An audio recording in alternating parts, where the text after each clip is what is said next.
Fan Club President, Jake Bakoven. I love Billy's team. Coming at you live from the Coppels Chevrolet GMC studios in the heart of Lincoln, America. On air and online at theticketfm.com. This is On the Block with Strick and Bach. Hold up.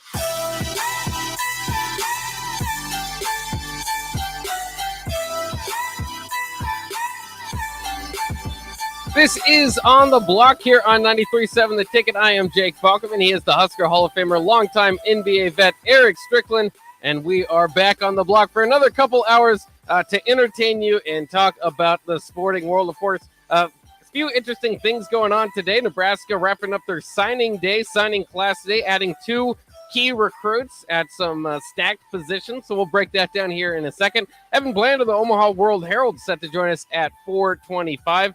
Then we'll get into some Nebraska basketball talk. The Washington Commanders is your new nickname, your team name out there for the Washington football team. Lots of drama going on in the NFL. So we'll get to all that stuff. But first, as always, we'd like to know how Strick is doing this morning.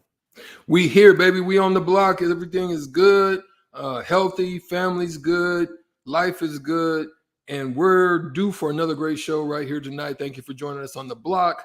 We appreciate all of you and your support. Always tap in on all of the platforms between Twitch, Google, Apple, and YouTube on 93.7, and smash the like button. Your support is definitely loved and appreciated. Yeah, smash, like, comment, follow, all that stuff. Subscribe on all these things. Help us out as we grow, as On the Block grows. We need more people on the block with us. So we're glad that you joined us. Tell your friends about us too. But let's jump into this. We'll get into the Nebraska recruiting part of this here in a minute. But we kind of teased it on the Ticket Water Cooler.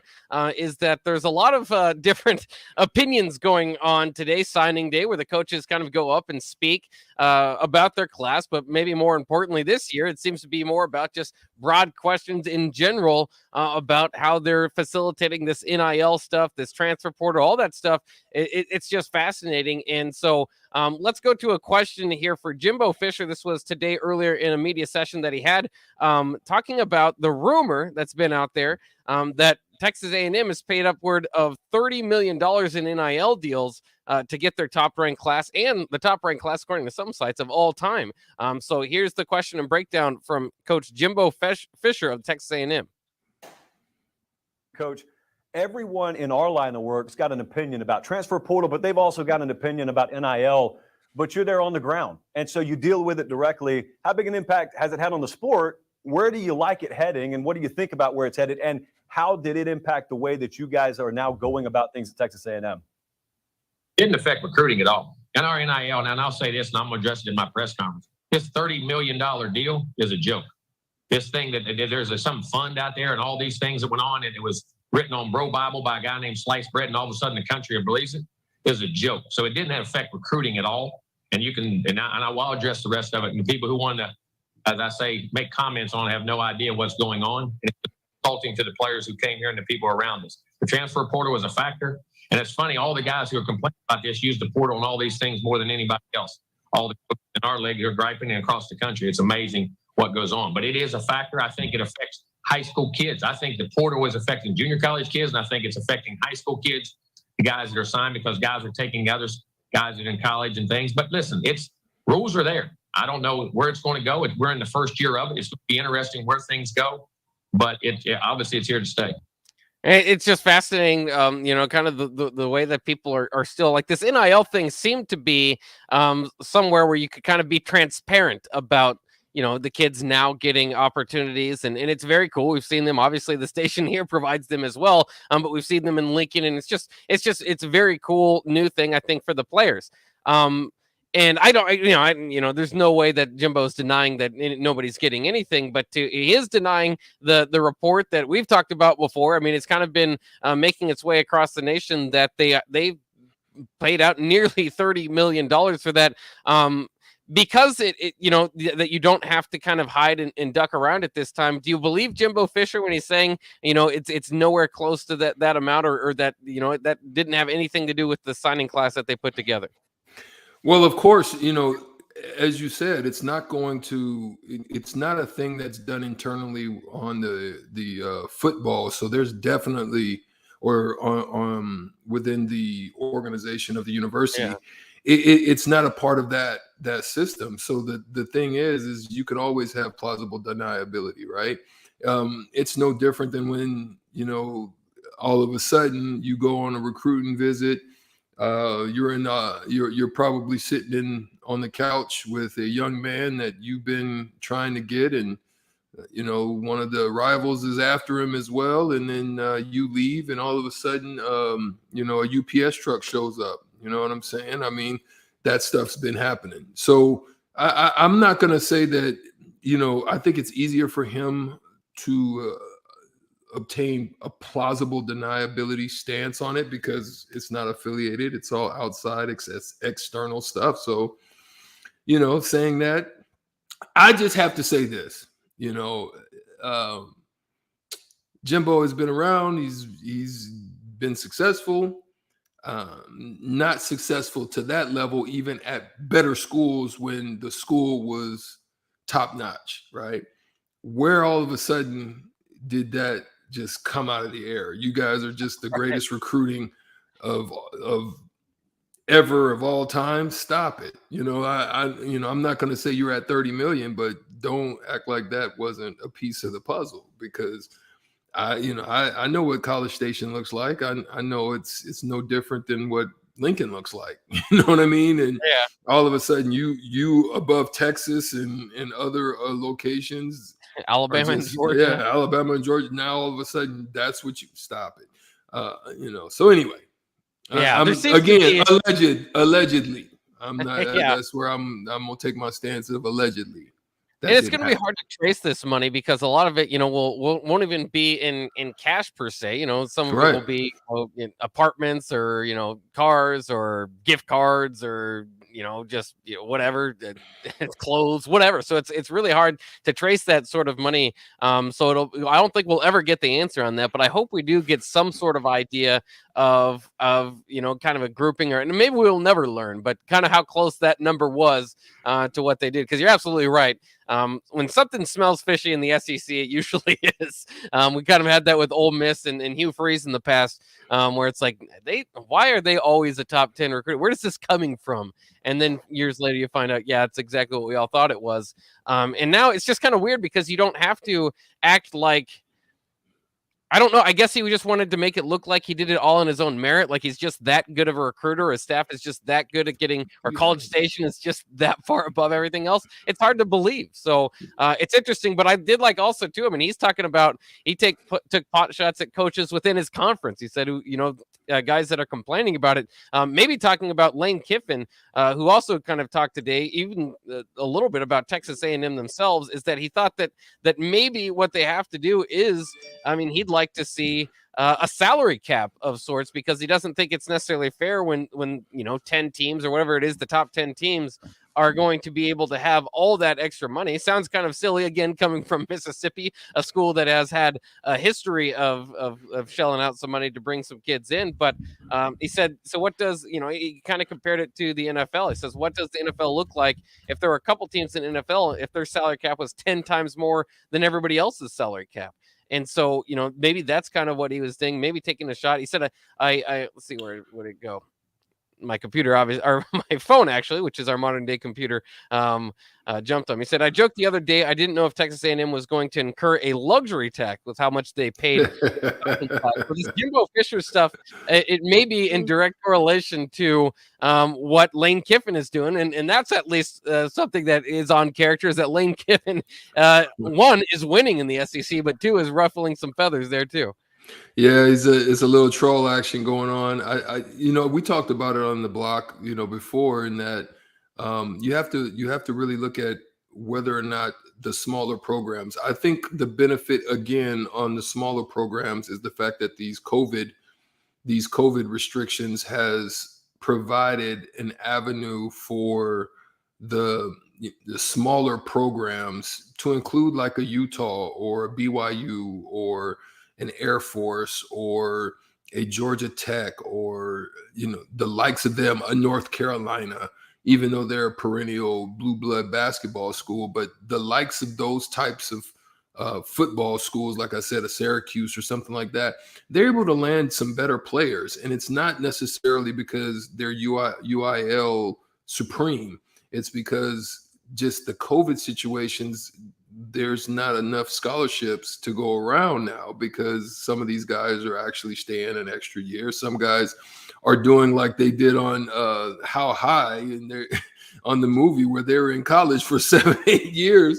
You're like, wait, what's going on? You know, it's yeah, it's crazy, but it's part of the system. And I think that's where you're getting a lot more parity in the game. You know, that's why I think you're getting a lot, especially in basketball and stuff like that, because some of these kids are getting passed over and you can't do Zoom recruiting as you had to do for a period. And, you know, these guys ended up landing in some regional locations and they're doing their thing. But that's where the UIL bodes well. And that's why you're able to land, you know, guys like an Omar Brown, you know, out of UIL, Northern Iowa, where you get a top, you know, cornerback who has went there, proved himself, and now is able to make a jump and go big. And so those types of situations are available out there. And in the same manner that a lot of people you see that jump in the transfer portal end up kind of backtracking back to their home roots, kind of where their first recruiting letters and, you know, responses were coming from, you know, and that's where they're going back and trying to get some success back home. Yeah, it's kind of cool, and you know, it's you know, there are success stories coming out of it. There's unfortunately people that are going into the portal looking for a scholarship. They end up having to walk on or not getting any offers. So I mean, there's kind of the downside about it that we've talked about before.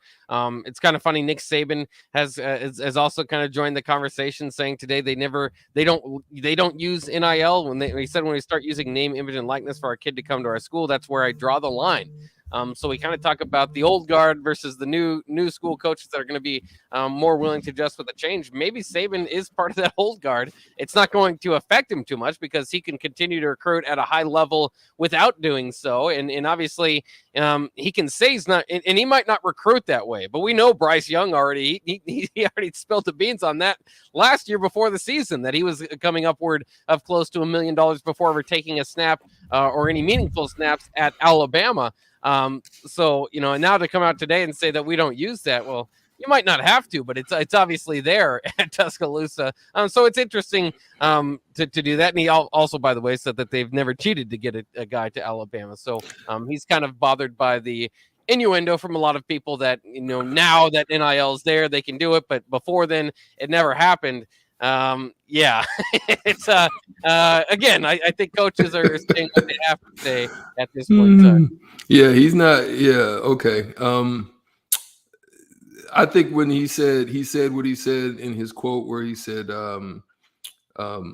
Bryce is in upwards dang near of $1 million and how he uses it as a means by which internally in the locker room to be able to prepare them for the next level of going to the NFL.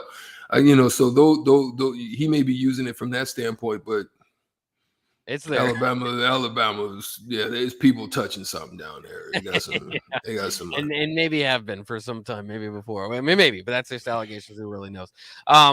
As far as Nebraska goes, though, today they added a cleanest program in the nation.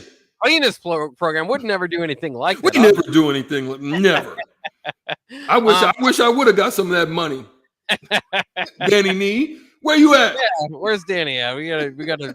I suppose that it wasn't legal at the time, Strick. So if it was there today, maybe you'd get some.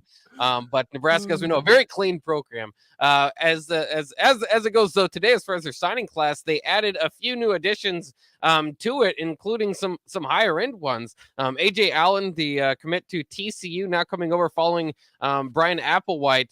And that's just interesting in its own because he's been recruited, being told, you know, that he's could come in and compete for a starting spot as a true freshman, and it's a stacked room. But they felt at this point it was still necessary to add another running back. So it's interesting to kind of break down and discuss that one. The other one, Jenron Bonner, is a 4-star wide receiver who it's kind of tough to tell how tall he is. For some sites have him at 6'1", some have him at 6'3". It's like, well, maybe he's 6'2". Either way, you think that he's got some size there. Four-star receiver formerly committed to Georgia Tech went on ESPN2 today to make his announcement to go to Nebraska. And obviously both those very stacked rooms, but helping Nebraska's recruiting class, which didn't have enough numbers really to rank very high this year, move up into the top 40, which that's something. It's not 50s anymore. It's up to the top 40. It's probably not where you ideally be. And again, maybe a few more numbers would help there. But what would also certainly help is not going 3-9 and having a lot of momentum in the program. But as far as last day of the signing period, grabbing a 4-star wide receiver and a 3-star running back, you could do a lot worse. Well, yeah, no question. I mean, when you really look at it, though, you look up and down, the skill positions all the way around have been filled by way of either the transfer portal or they've got some pretty solid recruits that they feel good about. The crazy thing about it is that they're mad young. Like they're mad young. Like if they can, out of this group, this huge group that they have in the wide receiver room, in the tight end room, in the running back room, and the likes of those all throughout, if they can just find some foundation, some stay pieces within those groups, I think they'll be able to get this thing turned around. And so the key is identifying those. And I love what Mickey Joseph said in one of his interviews. He said the interesting thing about him is that when he's looking forward to when kids show up in his office, that he has the conversation with them, the serious one, and that you're not going anywhere. You're staying here. You're sticking it out. You're going to become a man, and we're going to give you the best place and opportunity to become, not only the best player you can be, but also the best man that you can be. And so those types of conversations, you need people like that to be able to sit down with those players. And also another thing that's going to be kind of wild is, and then we'll talk about also as we get later into the segment, but there's going to be a washout. It's going to be straight Navy SEAL type. There's going to be a washout. There's going to be some that are going to wash out as we talked about, you get into the spring. And then when that happens, then you'll begin to take an eye on who it is that are going to be able to be those pieces that become those foundation and those cornerstones. Well, they're looking for a bell cow, definitely in the running back position. I mean, they don't care how many come. They're looking for a bell cow. They're looking for somebody that can be strong and then have one or two punches that can kind of come in and still do some work. And those are the things that they're looking for. And who's going to be that guy? Those are the type of competitions that are going to be existing as we come into the spring. I mean, that running back room is just stacked. And then, the wide receiver room, you mentioned him already, Mickey Joseph, bringing in, Trey Palmer and Isaiah Garcia Castaneda, and now like 2 4-star wide receivers from the high school ranks. Man, I mean, he's been here for a month and a half, and maybe it's getting up there as, as one of the better wide receiver recruiters that you've had at Nebraska in quite some time. And he's just, has hardly had a cup of coffee. So you can kind of see where that hire is already paying off for the Cornhuskers on the football field. We'll talk more about that, this signing day class, and just a lot of different things here. Coming up next with Omaha World Herald's Evan Bland, making his weekly appearance on a Wednesday. That's right, Evan Bland of the Omaha World Herald will join us next here on The Block on 93.7 The Ticket.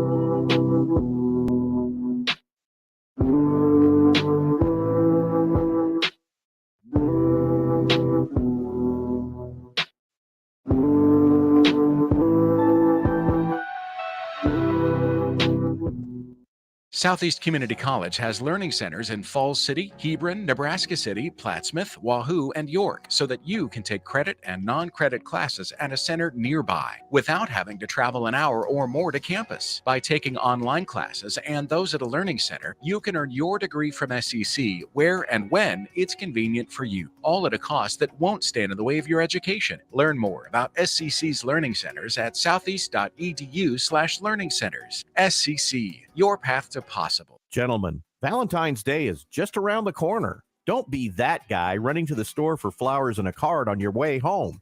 Hey, Rick Heyman here from Sartor Heyman Jewelers. We have great Valentine's gifts in store now. And if you spend $99, we'll throw in a free bouquet of a dozen roses. Give her what she really wants this year and let us do the rest. Sartor Heyman Jewelers, your hometown jeweler since 1905 in Lincoln and Grand Island. Online at sartorheyman.com. Today on Hey Culligan, unnecessary contaminants. Here's the referee. Hey Culligan, that's a flag on my water for flagrant foul taste. Ooh, that's a tough one, ref, but the solution is a Culligan Smart RO drinking water system that reduces up to 58 contaminants, making your water safer and delicious. Yeah, I guess I missed that call. And with the Culligan Connect app, you always know when your filters need changing. The water's up and it's good.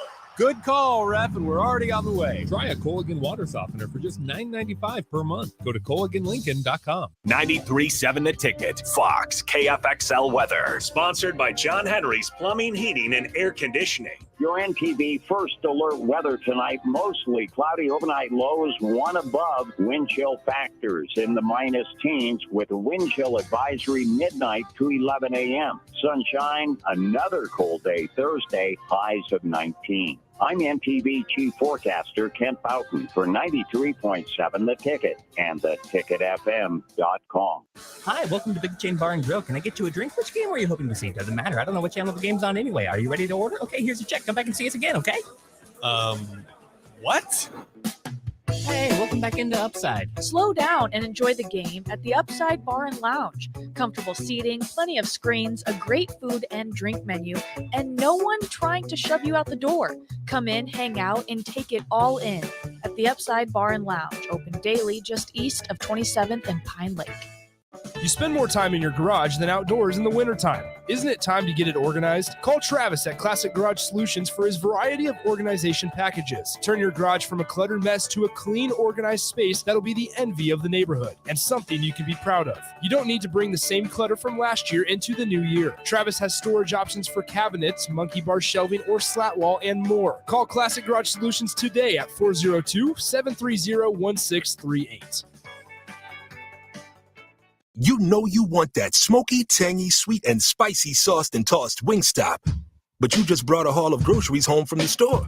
It's cool. No one expects you to shop and cook in the same day. So let the flavor experts at Wingstop hook you up with mouth-watering wings, crispy tenders and thighs, fries and sides delivered to your door. You can always cook tomorrow. That's why the fridge was invented. Get it delivered at wingstop.com. Order online now from the new Wingstop located at 5001 O Street. You want to feel important. You want to be a part of something bigger, something that matters and can help change things. You want to feel like you belong. We know. We felt that way too, and that's why we did something about it. We aren't just Army National Guard soldiers. We are normal people just like you. But our part-time service in the Army National Guard means we get to be more. When our communities are in need, we get the chance to stand up and do something about it. We get to serve in our own region and help the people we call neighbors. Whether they are in the mountains of New Mexico, the plains of Nebraska and Kansas, the ranches of Oklahoma and Texas, the farmlands of Missouri and Arkansas, or the bayous of Louisiana, we are here for our hometowns. And together, we can make a difference. Take on your legacy. Visit NationalGuard.com to find out more. Sponsored by the Nebraska Army National Guard. Aired by the Nebraska Broadcasters Association at this station. Back to On the Block with Strick and Bach on 93.7 The Ticket and theticketfm.com.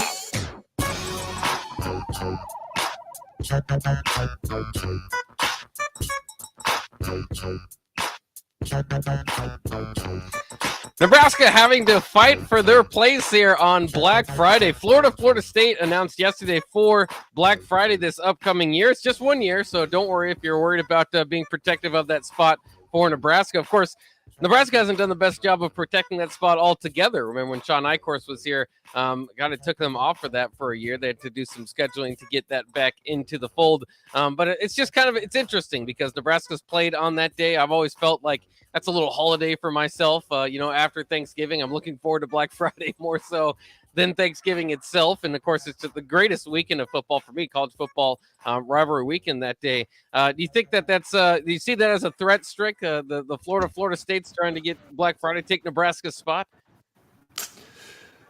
I think winning will take that all out of the way. If Nebraska, they have one of the best followings, regardless. I really witnessed that when I played in the NIT, and when I saw that St. Joseph was right down the street from New York, and we had more red in there than anybody. Like it was a home game for us. And when I saw it in the rafters, I mean, Californians for Nebraska and Arizonans for Nebraska and New Yorkers for Nebraska and blah, blah. And when I started seeing that, I realized that, listen, I don't care what you say.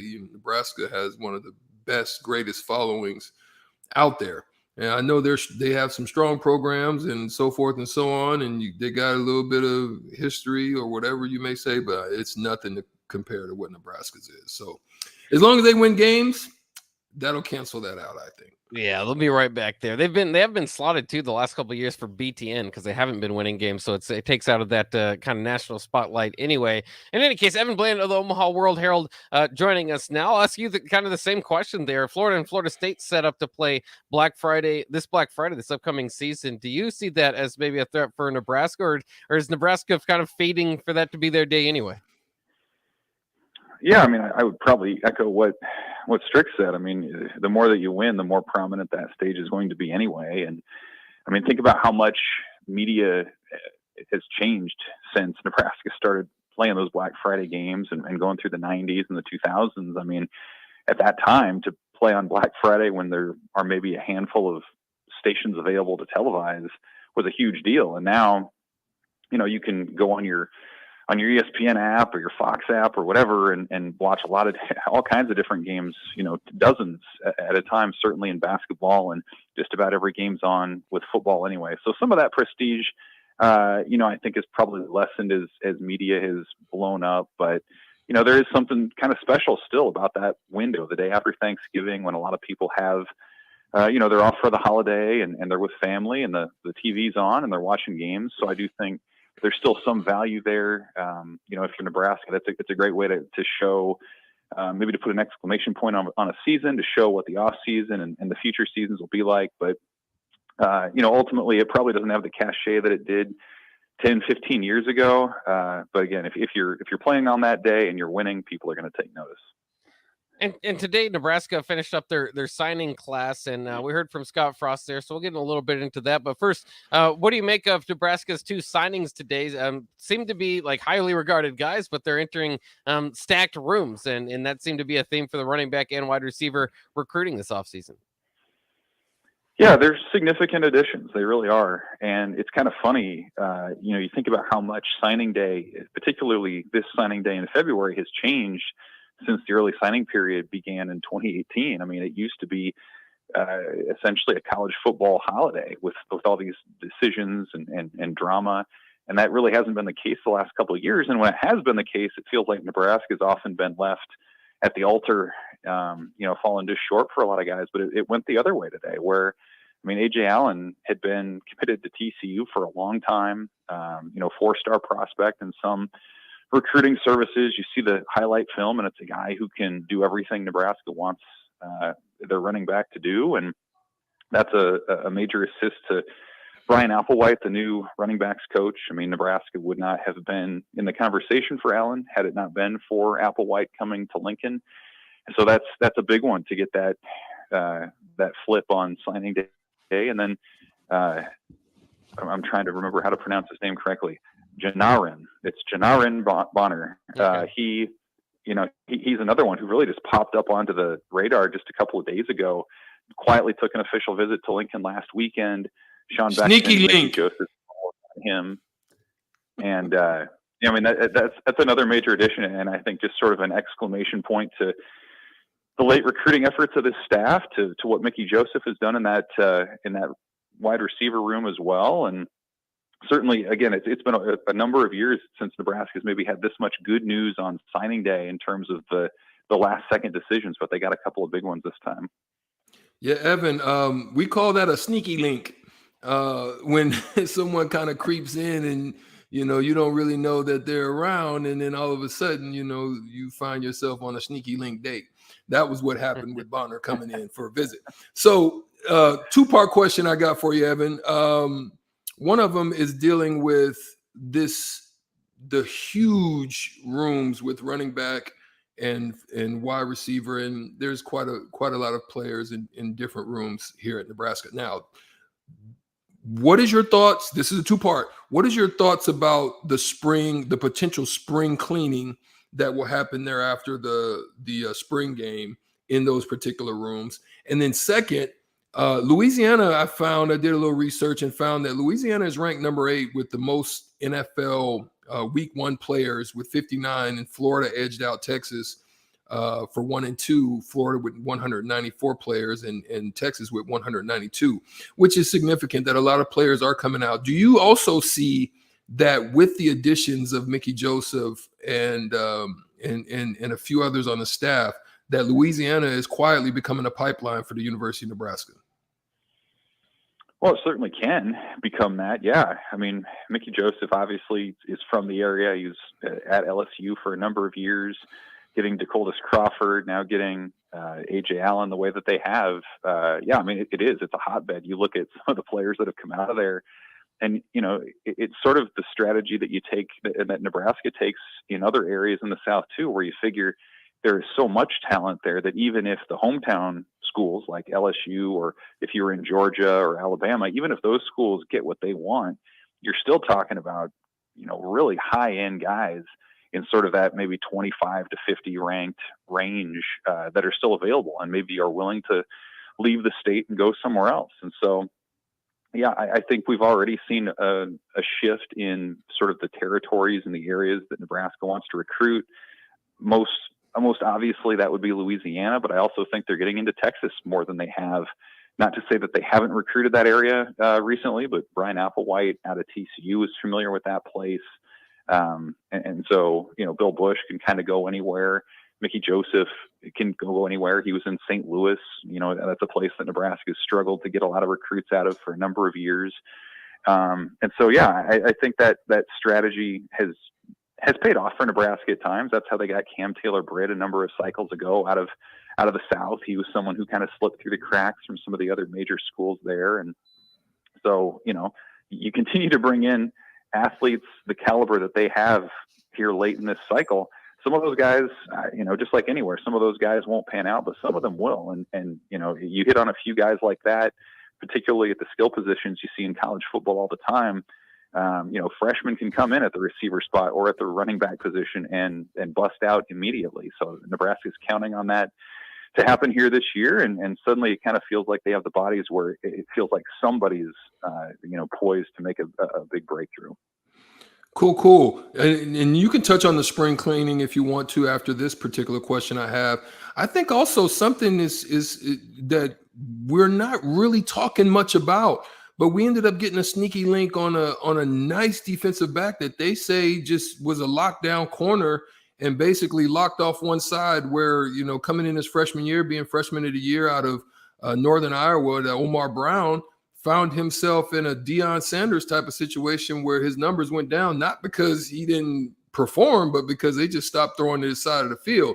What do you think about that kind of quiet cornerback field that we just kind of pulled up on? Yeah, no doubt. I mean, Omar Brown, he had a dominant freshman year. I mean, yeah, like you mentioned, the FCS Defensive Freshman of the Year that year. Teams just kind of went away from him the last couple of years, and to his credit, you know, he felt like he could jump a level and continue to be productive and maybe be the guy. And so you look at all the positions, especially on the defensive side for Nebraska. I mean, secondary is where the opportunity is when you lose 3 starters the way that they did. You know, Scott Frost mentioned again today that recruiting to the secondary, both at safety and corner, was a priority. And so it's going to be really interesting this spring to see how that competition plays out. I mean, Omar Brown, I think, does have the talent to contend to maybe be a starter or certainly a rotational guy in his first year. But they also like Tommy Hill, who they brought in from Arizona State, and they like Javier Morton, a junior college guy who had been committed to Alabama once upon a time, and they like you know, Quentin Newsom's back in the mix, and Braxton Clark's back in the mix, and others too. So it does. It's you got to credit Travis Fisher, the DB's coach, for reloading that room, and really, I mean, it kind of went from maybe a question mark to now it's the situation of just where do you put all these guys, and so they addressed that pretty well. And to your point about spring cleaning too, Strick, I mean, that's just kind of the numbers game is so fluid in college football now, where you can't even really worry about kind of getting down to that 85-man limit until the end of spring and through the summer, just because of how fluid it is with the transfers, just the nature of recruiting as it goes these days. And so I think you'll see it at Nebraska and all over the country, where after you get through spring practices, players will start to see the writing on the wall. Maybe, they feel like they will be contributors in the fall, but if they don't, and they can get that opportunity elsewhere, now in this reality of free one-time transfer, I think it's easier to get guys to look elsewhere if you want to move them on just to get down to that limit. So, sometimes it's tempting, I think, to look at somebody transferring and think that's an indictment on the program, when really that's just becoming sort of the cost of doing business these days in college football. And Scott Frost said at the podium today that they will be without Teddy Prohaska and Turner Corcoran for spring ball, as well as Travis Vokalek and Gabe Ervin will be limited. I don't know if you have 3 or 4 starters there, but at least 4 contributors there on offense that'll be out in the spring when you're trying to introduce this new offense with a new quarterback, all that. Do you see that as another major obstacle for Nebraska, or do you think that maybe at least provides them to solidify some depth and bring up some guys behind those injured players? Yeah, I mean, the offensive line injuries, I think, are somewhat significant. I mean, both Prohaska and Corcoran, you would project them to be starters on the line somewhere. And unlike a lot of other positions, the O-line's not just about what you're doing, but it's about what you're doing in relation to the guy next to you and getting used to what they're doing and acting, as if 5 men acting as one sort of part of that unit. And so I think that's the big challenge for those guys, is not just their own personal development, but what does that look like within the scheme? And then how do they adjust to a new position coach? Donovan Raiola's in there preaching a different philosophy, a different sort of technique. And so they're going to have to observe that from the side. And I think, as much as fans can maybe want to drink the Kool-Aid right now with the team, the one area, and Scott Frost mentioned it today, that you're going to probably need to be a little hesitant about is the line on both sides. I mean, they're probably a man or two short on the offensive line and the defensive line. That'll be areas that I would imagine they'll look to add to in the portal probably after the spring. But you kind of exacerbate that issue when you have a couple major contributors that aren't able to go this spring. So I think for all the optimism at the skill positions and the quarterback and things of that nature, the line's probably going to be the one to watch when you're talking about Nebraska really being able to take that next step moving forward. And one final question before we let you go. I think I saw you have your own Super Six as part of Mike Schaefer's from Husker 24/7. He does his. What were the kind of the top names that you expect to help out Nebraska immediately? Yeah, I always enjoy that exercise. It's fun to kind of see what kind of a consensus there is. And this year it's even more complicated with transfers being part of that mix. But, my top guys, I think, were no real surprise. Casey Thompson, I think Trey Palmer at receiver could also be a real difference maker as a return man.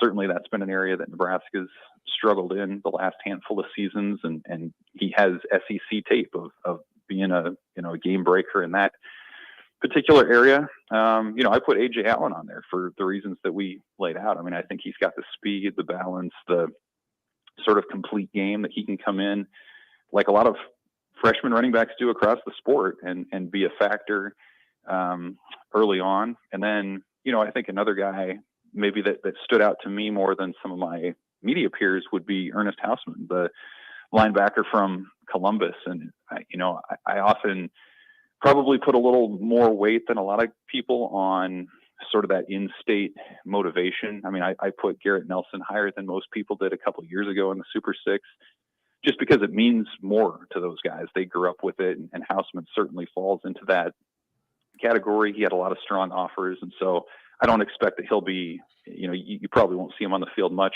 if at all, this coming season, but I think in his career, he's somebody else to watch, because he just, he wants the program to succeed. I wouldn't imagine him transferring at the drop of a hat or anything like that, and he'll probably be someone before his career's done that people are going to remember too.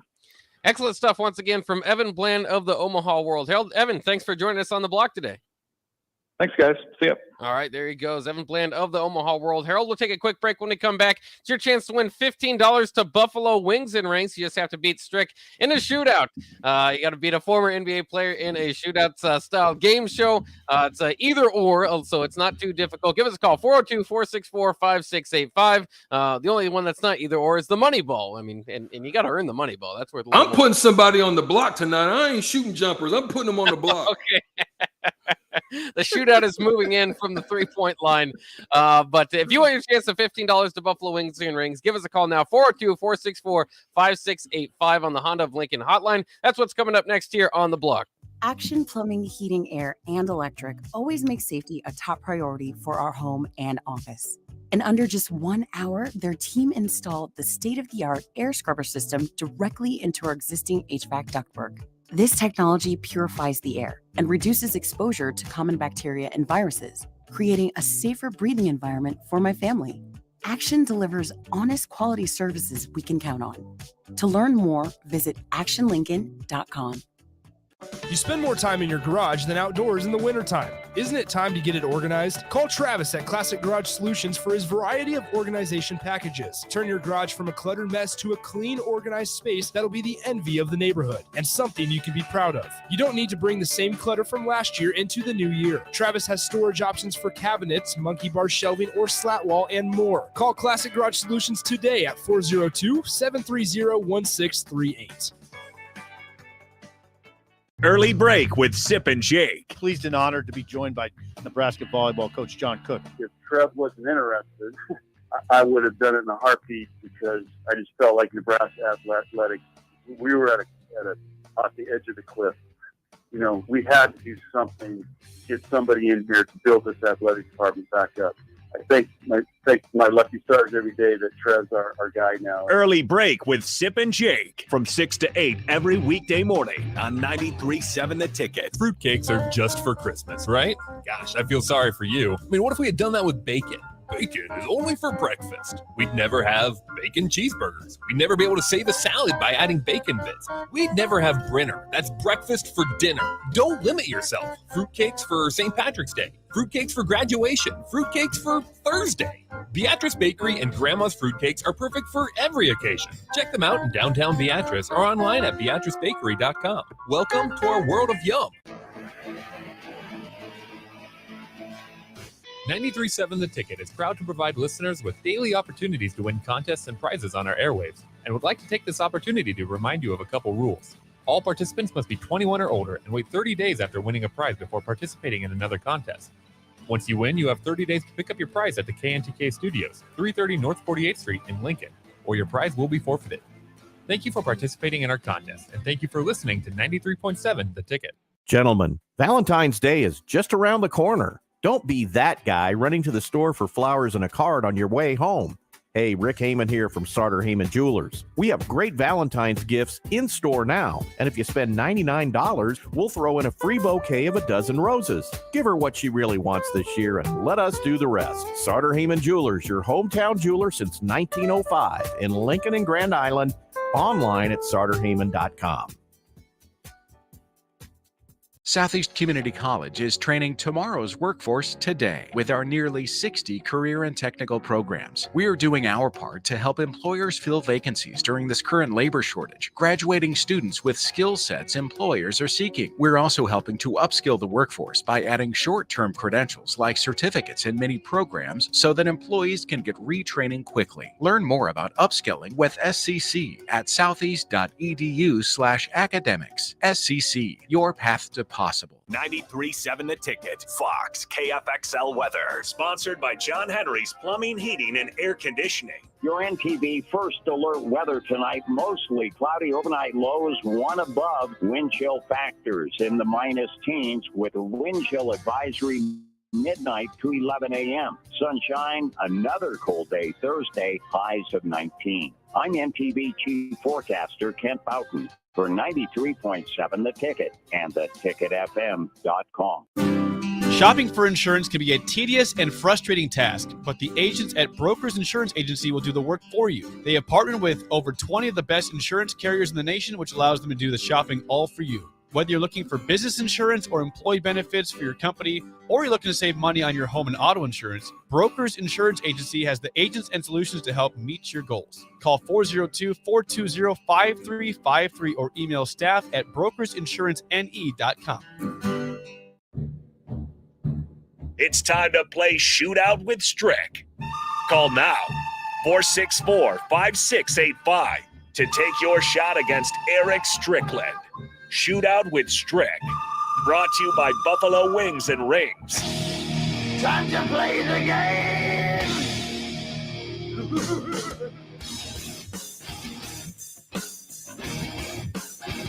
It's time for Shootout with Strick here on the block on 93.7 The Ticket. Give us a call, 402-464-5685 for your chance to win $15 to Buffalo Wings and Rings. Always a great opportunity there. And today's the topic is the recruiting class for Nebraska. So if you've been paying attention to the recruiting class, I've zeroed in on something. I can't give you exactly what the exact topic is, but it is having to do with Nebraska's recruiting class. So if you've been following along, feel pretty comfortable with that. Even if you don't, it's just an either and or question. So you can just it's like flipping a coin. You'll be right half the time. Give it a call, 402-464-5685 for your chance to win $15 to Buffalo Wings and Rings. Strick, you feel pretty confident you've been following along the Nebraska recruiting class a little bit? I think as well as I can be. I'm sure there's some that's crept through on me, but I'll do the best I can. Yeah, and we'll see. We still don't have a caller quite yet. It's $15 to Buffalo Wings and Rings. They scared of Stricky. Oh, I know. You've been putting on a strong performance as of late. There we go. There we got a caller. By the way, if Strick wins, the third caller will get the chicken. We're not just going to give it away to Strickland. So we'll still give out some chicken. It just depends on if his competitor will get it or not. Strick always puts up a solid a number or two. One time I think he didn't have a point, but other than that, that's just bad luck. But other than that, you've put up some solid numbers. See if you can get the win today. Today, your competitor will be Tom. Tom, how are you feeling about Nebraska's class, I suppose? Oh, I'm feeling decent. All right. Well, he knows a little bit about it. We'll start with Strick, and then we'll get to Tom so that Tom knows what score he has to reach. Strick, are you ready? Let's get it. All right. We'll start in 3, 2, 1. Victor Jones, what state is he from, Florida or Georgia? Florida, where I'm at. That's right. Jaden Gould, Pennsylvania or New Jersey? New Jersey. That's right, too. Emmett Johnson, Minnesota or Kansas? Minnesota. That's correct. Janarian Bonner, Florida or Georgia? Georgia. That's also right. Where is Tommy Hill transferring from? 10, 9, 8, 7, 6. What's his name? Tommy Hill, defensive back. 3, 2. Iowa. Oh, it's actually Arizona State, but you got all the other ones, so that's 4 points. That'll be tough. So, Tom, hopefully you've studied up, and maybe you can get the money ball here to beat Strick. Are you ready to go? Let's go. All right, we're doing home states, so we'll start in 3, 2, 1. Is Richard Torres from Texas or California? Texas. That's right. Malcolm Hartzog, Mississippi or Louisiana? Louisiana. Actually, Mississippi. Brody Tagaloa, Oregon or California? Oregon. Actually, California. A.J. Allen, Texas or Louisiana? Texas. He's actually from Louisiana. And where is Hunter Anthony transferring from? 10, 9, the JUCO school. I'm not sure. He's actually transferring from Oklahoma State. So therefore, Strick does get the win today with his 4 points. Tom, do not fear, though. If you're the third caller, you can still win $50 to Buffalo Wings and Rings. Give us a call right now. Third caller will win. But Strick, you earned your win today, and you've earned Told you. your Boom shakalaka. your boom shakalaka. I told you I'm taking him to the block like Shaq. I'm trying to dunk on somebody. Perfect. Almost perfect. 4 points. You just missed Tommy Hill's transferring from Arizona State, which is good you guys didn't tie because I just realized I didn't have a tiebreaker, so I don't know what I was going to do there. But either way, strong performance, not missing any of the questions today from Strick. You've been paying attention to that recruiting class. You were bluffing to say that maybe you hadn't. As Jay-Z would say, I'm focused, man. I was focused today. I said, I ain't taking no more money ball losses. I'm tired of it. Some other interesting notes in college football before we get to the end of the hour. Arizona State's defensive coordinator, former New York Giants linebacker Antonio Pierce, is expected to resign from his position and look for some NFL opportunities. He'll be the 5th Arizona State coach implicated in the NCAA dead period allegations to leave Arizona State staff, but somehow Herm Edwards seems like he's going to survive. They're just going to blame it all on the assistants, get all of them out, and Herm Edwards gets to move on in Tempe. How do you feel about that? Do you think he should be getting the boot as well? I mean, clearly he probably knows. He's a prayerful man. He got some divine intervention. Let me just say that's probably what happened with him. That's amazing that you go unscathed in that particular situation, is acting like you don't have no clue what's going on behind the scenes. But okay, teach his own. Tom, by the way, just a reminder, Tom, when you lose the game show, you can always call back and be the third caller. He was the third caller, so we always get excited when our contestants still get the chicken, maybe without just quite earning it, but they earn it with the call there at the end. Other news in college football world. Brian Stewart, a former Nebraska assistant, who served as a defensive coordinator for the Terps, Maryland Terrapins, over the last several years, has parted ways with that staff. So we'll kind of see what they do at the defensive coordinator position there and what Brian Stewart does moving back. Also kind of noteworthy for Nebraska, Luke McCaffrey, the Rice quarterback, now moving to wide receiver. After a few years, Luke McCaffrey deciding, and of course he transferred out of Nebraska to go try to play quarterback somewhere, finally has been convinced that maybe that's not his position. That's what he should have did. His skill set was not quarterback ready. I understand in college, the best athlete sometimes wins that battle, but I figured that was going to happen. Either he was going to become like his brother and become a sweet running back, or he was going to move somewhere else. But definitely, I didn't think he was a quarterback. Maybe, but Rice is a little bit different because they run kind of that style of offense. Now, if he would have went to Air Force, I would have been like, "Oh, Luke, oh." Yeah, there you go. Yeah, it's interesting that it's just too bad because maybe. I mean, Nebraska, if they could have convinced him this earlier, Nebraska could have convinced him this. I think that he could have been better utilized as an offensive weapon more so than a quarterback 2 years ago, and maybe just kind of even as a decoy at times out there on the field. But just kind of never wanted to give up on his quarterback dreams, and now finally doing so there at Rice. But still, best of the luck to any former Huskers and Luke McCaffrey, who always played out pretty hard when he was here with Nebraska, regardless of what we think about his quarterback projections moving forward. We'll take a quick break here on the block. We'll be right back. Talk a little bit of Nebraska basketball, who fell short again last night, but are they playing their best ball of the season? Also, lots of drama going on in the NFL. Washington Commanders. That's the new team out there in Washington. Is that a good name? And are the uniforms as bad as the internet thinks they are? We'll talk all about that next here on the Block on 93.7 The Ticket.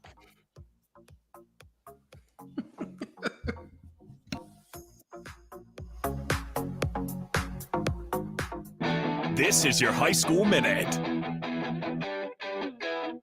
With your Southeast Community College High School Minute, I'm Harrison Arns. In basketball over the weekend, Omaha North took down Lincoln Southeast 47-46. Wade Boss led Lincoln Southeast with 15 points in the loss. Lincoln High won over Omaha Benson 51-45. Lincoln Pius X won over Omaha Burke in a shootout 87-71. Brady Christensen for Pius led all scorers with 29. Elkhorn South beat Lincoln Northeast 69-62. Omaha Central got a win over Lincoln Southwest 57-51. Lincoln East dominated in a win over Millard West 64-39. The Spartans are currently on a 4-game win streak, but will face Lincoln Pius X in their next game. And Parkview Christian won over Omaha Christian 56-39. In bowling, the Lincoln Pius boys won the A3 district title. They will play in the state tournament on Monday at Sun Valley Lanes. This has been your High School Minute, sponsored by Southeast Community College, with locations in Lincoln, Beatrice, and Milford. Learn more today at southeast.edu. Happy Hour with Nick Sainert and Enrique Alvarez Clary. You just kind of feel a little more settled with a guy like Trev Alberts leading the way. I think that's a big part of it. Trev Alberts is like a mix of the two. He knows the business side of it. He knows what needs to get done, how to make money, how to spend money, etc. Whatever you got to do there as an athletic director. Then on the personal level, he wants to get to know the coaches. I think a good description for Trev is that he understands how important relationships are. Weekdays from 2 to 3 on 93.7 The Ticket and theticketfm.com. Gentlemen, Valentine's Day is just around the corner. Don't be that guy running to the store for flowers and a card on your way home. Hey, Rick Heyman here from Sartor Heyman Jewelers. We have great Valentine's gifts in store now. And if you spend $99, we'll throw in a free bouquet of a dozen roses. Give her what she really wants this year and let us do the rest. Sartor Heyman Jewelers, your hometown jeweler since 1905 in Lincoln and Grand Island. Online at sartorheyman.com. Fruitcakes are just for Christmas, right? Gosh, I feel sorry for you. I mean, what if we had done that with bacon? Bacon is only for breakfast. We'd never have bacon cheeseburgers. We'd never be able to save a salad by adding bacon bits. We'd never have Brinner. That's breakfast for dinner. Don't limit yourself. Fruitcakes for St. Patrick's Day. Fruitcakes for graduation. Fruitcakes for Thursday. Beatrice Bakery and Grandma's Fruitcakes are perfect for every occasion. Check them out in downtown Beatrice or online at beatricebakery.com. Welcome to our world of yum. Action Plumbing, Heating, Air, and Electric always makes safety a top priority for our home and office.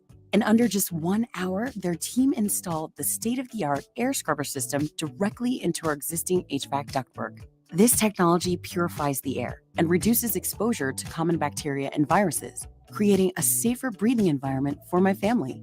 Action delivers honest quality services we can count on. To learn more, visit actionlincoln.com. Tune in to the Teammates Mentoring Hour each Wednesday from 6 to 7 p.m. on 93.7 The Ticket. Hear stories from the program started by Tom and Nancy Osborne and how it's changed mentors and mentees' lives and how you can be involved. The Teammates Mentoring Hour, Wednesday nights from 6 to 7 o'clock on 93.7 The Ticket and theticketfm.com.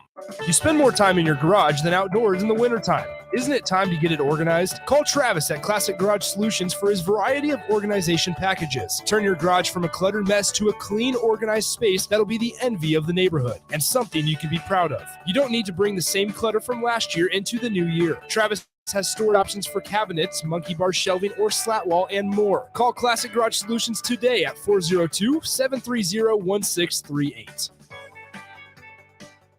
You know you want that smoky, tangy, sweet, and spicy sauced and tossed Wingstop. But you just brought a haul of groceries home from the store. It's cool. No one expects you to shop and cook in the same day. So let the flavor experts at Wingstop hook you up with mouth-watering wings, crispy tenders and thighs, fries and sides delivered to your door. You can always cook tomorrow. That's why the fridge was invented. Get it delivered at wingstop.com. Order online now from the new Wingstop located at 5001 O Street. This is Lincoln's home for sports talk on the FM dial. Also online at theticketfm.com. On the internet. KNTK FM Firth, 93.7 The Ticket. This is On the Block with Strick and Bach. Nebraska Basketball Hall of Famer and 9-year NBA vet, Eric Strickland. Strickland for three. You're going to go out of here as the Big 8 tournament champion. 93.7 The Ticket veteran and Creed stan Jake Bakovic. I love that band, Creed. Coming at you live from the Coppel Chevrolet GMC studios in the heart of Lincoln, America. On air and online at theticketfm.com. This is On the Block with Strick and Bach. Hold up.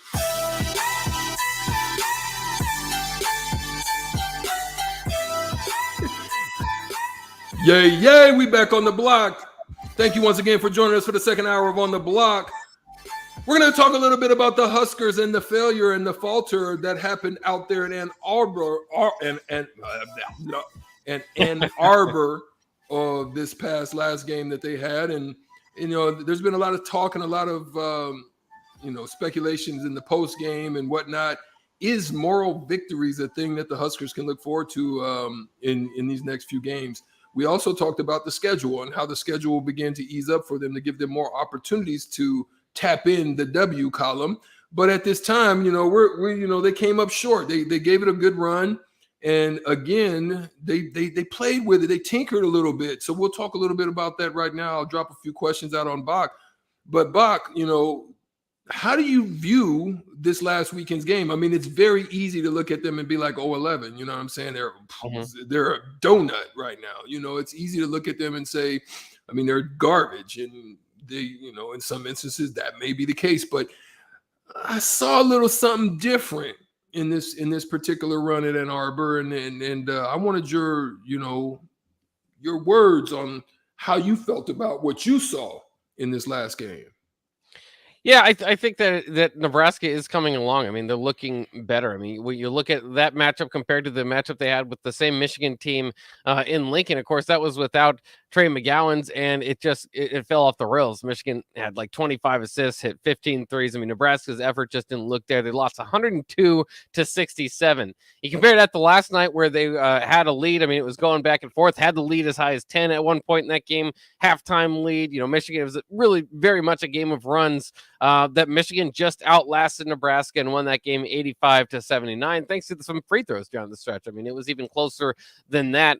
But I think that you could very much argue within the last two games, even though they're losses, of course, a 2-point loss to Rutgers where you led the game for 38 and a half minutes or whatever it was, and now this much more competitive game against Michigan, you can believe that that Nebraska is starting to build something. I mean, they're starting to at least get some momentum, some confidence, and certainly Coach Hoiberg has not lost his team.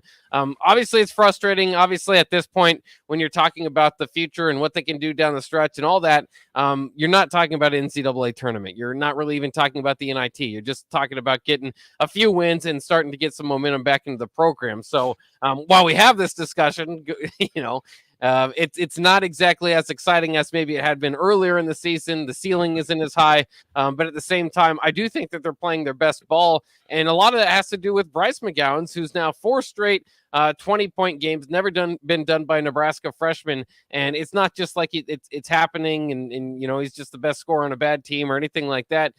He's really putting it together. You can see him grow and evolve as a player, and I think we saw that again last night. Man, I wish I could get 20 shots in a game. I mean, dang, I could have did some things if that would have happened. But nonetheless, you know, some of the things that I saw in any given time when the Huskers have shot 50% on the road and almost 40% from the three and 80% from the free throw line, you would think that that game would have been in the bag, but it just didn't happen. I mean, I think some of the things that the takeaways was the numbers again in the rebounding department were dismal. And then you also look at the assist numbers. It's not that they didn't have a lack of opportunities for assists. I think there were missed opportunities for assists. I think those numbers could have been even better had they taken advantage of some of those situations. I think also the turnover numbers, and one of the things and one of the problems that they have is that they have, you know, turnover issues, but those turnover issues turn into points for the opposing team. So, I mean, they had 17 points off of turnovers. Those things hurt you when you go back and look at it. And I also thought it was a very poorly refereed game. There were so many phantom calls that I mean, me being a former referee, both at high school and collegiately, I was just like, wow. You know, it didn't seem like maybe it seemed they were an uninterested crew because there was a lot of inconsistencies with the way that the game was called. That is not the blame because it was both sided. It did look like in different instances that Michigan benefited from a lot of the phantoms and took them to the free throw line where they were able to take some advantage of that. So, but some of the things I also noticed is that, you know, they were running their offense a little bit higher, a little bit wider.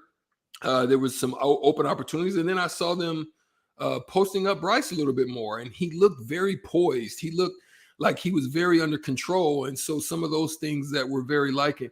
What was your thoughts about the way that they went small ball and they actually made a run? I mean, they went from, I think, almost 8-10 down and jumped out to almost a 6 to 8 point lead by playing small ball, where they had Kobe Webster, Tamanaga, who ended up going nuts for a short stint.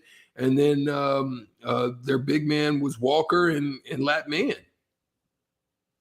Yeah, it was interesting. I kind of liked the look. They didn't. Or it's actually called. I mean, I'm sorry, it might have been CJ Wilcher. Yeah. So it was Bryce, Trey, CJ, and maybe Tamanaga or Webster and Tamanaga. I don't think Webster and Tamanaga are the same, but you know what I'm talking about. Go ahead. Yeah, well, and it's a strategy. It's something that I wanted to see at least be experimented with, because if you're going to give up rebounds, you know, at least try to get an advantage out of it. Maybe being quicker and pushing the pace there at times worked. I don't know if you want to get into that shootout with Michigan and push the pace as much as they did at times, but it worked a little bit. I think it was ultimately going to work in spurts. I don't think that's a long-term solution for Nebraska, but certainly can be a different lineup that they throw out there. And So, I mean, I think there's some potential there, but it kind of goes back to what we talked about after the Rutgers game in the post game, is that if you're going to lose in rebounding, and they clearly were losing in rebounding throughout the night last night, try to get some sort of advantage out of it. And it's not give up on rebounding. You know, we saw guys like Trey McGowan's out there fighting for his position, but ultimately every starter for Michigan had at least 5 rebounds. I also had a guy off the bench with 6. Nebraska had one player above 5 rebounds, and that was Bryce McGowan's with his 6. So it's still a lot left to be decided for that battle, understanding that Hunter Dickinson is 7 feet and that Michigan had some of those guys, but Eli Brooks isn't, again, and he had 5. You know, their guards are getting 5 and 6 rebounds throughout the game. So, you know, sometimes you can use that as an excuse. It was a little bit disappointing to see that be another major problem, another major flaw it's been the major flaw all year. But after that Rutgers game, you thought maybe that they had figured something out as far as, you know, blocking people out and you know, hustle, energy, all that sort of thing. And it didn't seem like it was too much there again this past game. The other thing that I wanted to bring up, though, was I saw a lot of people say the game turned on the Keisei Tamanaga technical, which maybe it did, but that's not as a result of Keisei Tamanaga getting that technical. That's the reaction and response to it. Sometimes coaches will intentionally get a technical to try to provide a spark for their team. So I did see a lot of that, and I at least wanted to separate that from going, okay, well, then the tide turned when Keisei messed up. Well, no, the tide turned when they didn't react after, you know, a little bit of adversity. Yeah, and that's absolutely true. And again, I will reiterate, and I'll say it again, that E. Strick, had I done the same thing, I would have gotten a technical, and you just would have been mad at me. I mean, that's just how it is.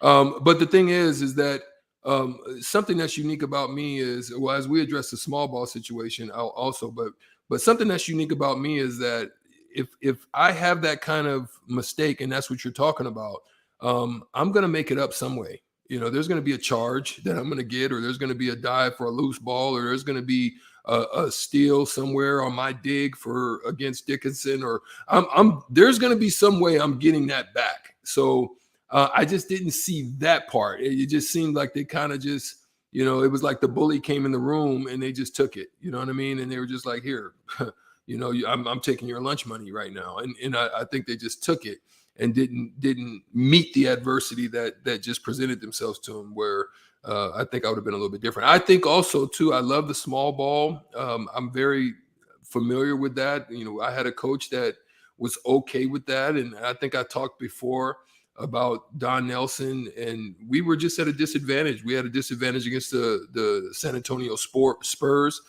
And it was Tim Duncan, David Robinson. You had the Twin Towers there, and then they were very long. They had Sean Elliott, who was 6'8", and then they had Mario Elie, who was 6'5", and then you throw in the general, Avery Johnson, who's like 4'2". You know, everybody else was long, right? And you know, they threw me on Tim Duncan, and the difference is I held my own as far as Tim Duncan didn't go crazy on me. And so there's where it's a little bit of disappointing. I know that Derek Walker, you know, he had some foul trouble, but at the end of the day, you're playing 22 minutes a game and you only get 1 rebound. That just can't happen. It just can't happen. And then Keon Edwards only plays 14 minutes. I'm sorry, Eduardo Andre, who plays 14 minutes, gets 4 rebounds. So somebody's got to make up that slack. I mean, Trey McGowan's with his athleticism, there's no way you should end up with 2 rebounds. Bryce did his job on the boards. You know, I think Verge is very capable. Anybody with 20-plus minutes, to include, I think Wilcher probably could have got in there and got a few more. You just cannot have under 5 boards. It just can't happen. So that's a you know, something that they've got to correct if they're going to play that style of basketball. And hopefully, you know, it was good, as you said, it was good to see it being tested and tried so that they can see what type of results could be, you know, accumulated out of it. Well, I wonder too that, I mean, another thing that was very notable in this game was the lack of Alonzo Verge in the second half. Once Tamanaga got going and they kind of rode Webster there, and Alonzo only, you know, finished with 22 minutes in the game. Kobe Webster played 21 off the bench and Tamanaga 15 there. And those are kind of the smaller bodies that Nebraska would use in that rotation. And it's been a thing all season where it's almost like you just kind of try Verge out, see if he's on, because if he's on, he's one of your two best players. And if he's not, you start to wonder about, it's not like, well, let's just wait and let him warm up and see how it goes, because he kind of slows down that offense. He becomes, despite the fact that he can get assists at a high level, he also is taking a lot of shots at a high level and stopping the ball movement. Is that where you would go with this? I mean, it seems like that's where they are, is that they're going to try Alonzo Verge out, game in and game out, see if it's one of his nights, and if it's not, maybe not stick with him through the trial period and try to get him going, but more so just rely on that depth that you have and hope that he hasn't, and he's on the next night. Yeah, I think there's going to be some cornerstones. I think, definitely Bryce is going to be one of them. Walker is going to be one of them. Then I think it's a round robin of who's got it going. I think that's what you got to go to. You've got to just kind of throw guys out there certain amounts of time, give it a look. Okay, if there's some inconsistencies, or if there's no production, or if there's no spark or anything like that, then boom, let's roll to the next one. Let's see who can get it going. Then you roll as long as you can. And then at that point, if there's some drop off, there's some tiredness, then boom, make the rotation, see who the next guy is going to be for a short period of time. I think they gave Wilcher a good long look this game. And, if you're getting 32 minutes, I would like to see a little bit more production out of him. But we'll see. We'll see. Go ahead. We have Chris that's on the Honda of Lincoln hotline. Chris, what's going on, my guy? Chris, you there? Chris. I guess we don't have Chris on the Honda of Lincoln hotline.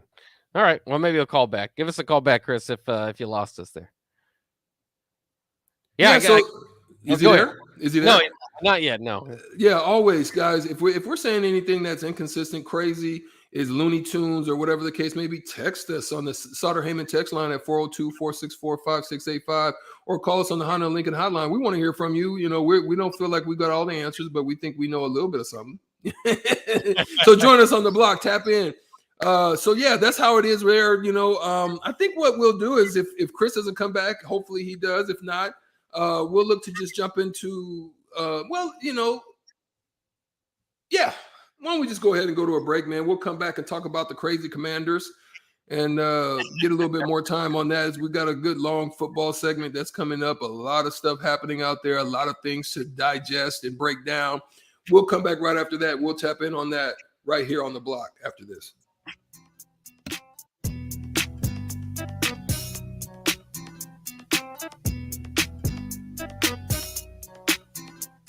Gentlemen, Valentine's Day is just around the corner. Don't be that guy running to the store for flowers and a card on your way home.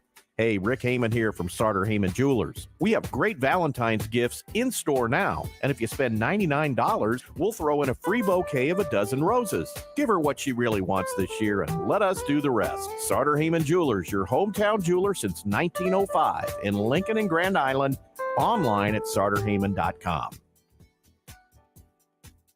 Tune in to the Teammates Mentoring Hour each Wednesday from 6 to 7 p.m. on 93.7 The Ticket. Hear stories from the program started by Tom and Nancy Osborne and how it's changed mentors and mentees' lives and how you can be involved. The Teammates Mentoring Hour, Wednesday nights from 6 to 7 o'clock on 93.7 The Ticket and theticketfm.com. Action Plumbing, Heating, Air, and Electric always makes safety a top priority for our home and office. In under just 1 hour, their team installed the state-of-the-art air scrubber system directly into our existing HVAC ductwork. This technology purifies the air and reduces exposure to common bacteria and viruses, creating a safer breathing environment for my family. Action delivers honest quality services we can count on. To learn more, visit actionlincoln.com. You know you want that smoky, tangy, sweet, and spicy sauced and tossed Wingstop. But you just brought a haul of groceries home from the store. It's cool. No one expects you to shop and cook in the same day. So let the flavor experts at Wingstop hook you up with mouth-watering wings, crispy tenders and thighs, fries and sides delivered to your door. You can always cook tomorrow. That's why the fridge was invented. Get it delivered at wingstop.com. Order online now from the new Wingstop, located at 5001 O Street. In every office, there's two types of people. There are those who bring in bagels and those who eat the bagels that someone else brought in. Everybody likes the first person. Be that first person. Weekday mornings at 7:30, you have a chance to win a business box of bagels from Bagels and Joe. All you have to do is shut up, Sipple. 2 questions for you, 2 for Sip. Win, and the bagels are yours. Lose, well, you don't want to lose. You lost Monday. You lost Wednesday. You're a loser. Shut up, Sipple. Weekday mornings at 7:30, brought to you by Bagels and Joe. Fruitcakes are just for Christmas, right? Gosh, I feel sorry for you. I mean, what if we had done that with bacon? Bacon is only for breakfast. We'd never have bacon cheeseburgers. We'd never be able to say the salad by adding bacon bits. We'd never have Brinner. That's breakfast for dinner. Don't limit yourself. Fruitcakes for St. Patrick's Day. Fruitcakes for graduation. Fruitcakes for Thursday. Beatrice Bakery and Grandma's Fruitcakes are perfect for every occasion. Check them out in downtown Beatrice or online at beatricebakery.com. Welcome to our world of yum. You spend more time in your garage than outdoors in the wintertime. Isn't it time to get it organized? Call Travis at Classic Garage Solutions for his variety of organization packages. Turn your garage from a cluttered mess to a clean, organized space that'll be the envy of the neighborhood and something you can be proud of. You don't need to bring the same clutter from last year into the new year. Travis has storage options for cabinets, monkey bar shelving, or slat wall, and more. Call Classic Garage Solutions today at 402-730-1638. Working at Continental in Lincoln isn't a job, it's a career. And right now they've raised wages again and they're hiring for production operators at $22.07 per hour and other select jobs starting at $23.77 per hour, with wages growing up to $29.71 per hour. Continental also has salary jobs available and great benefits, plus medical and prescription costs at very low premiums. Dental, vision, and life insurance are offered at no premium cost to the associates. To learn more or to apply, go to continental-jobs.com with keyword Lincoln. Come work at Continental today. Back to On the Block with Strick and Bach on 93.7 The Ticket and theticketfm.com.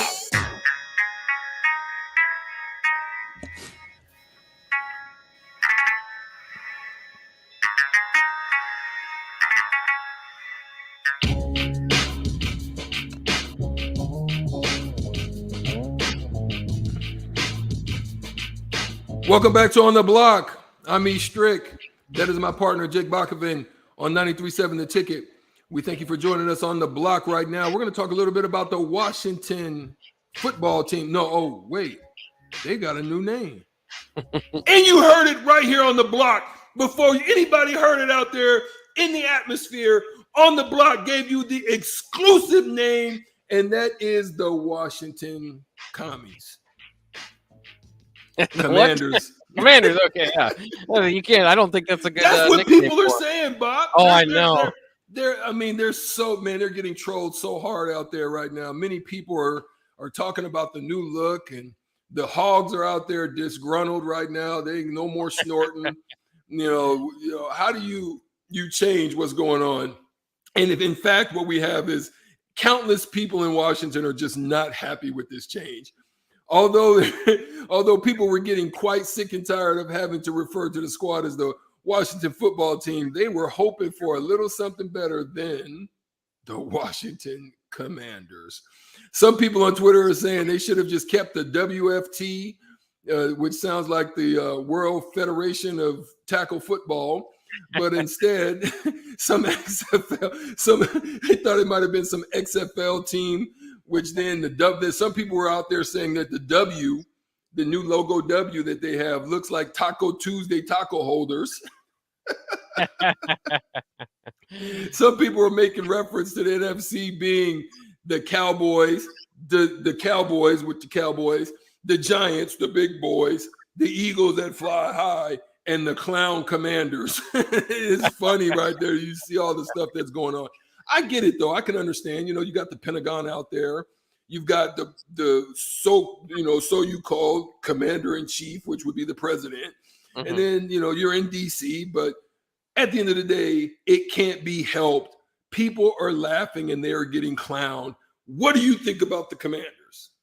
Yeah, I'm not a big fan of it. It just doesn't sound like an NFL franchise.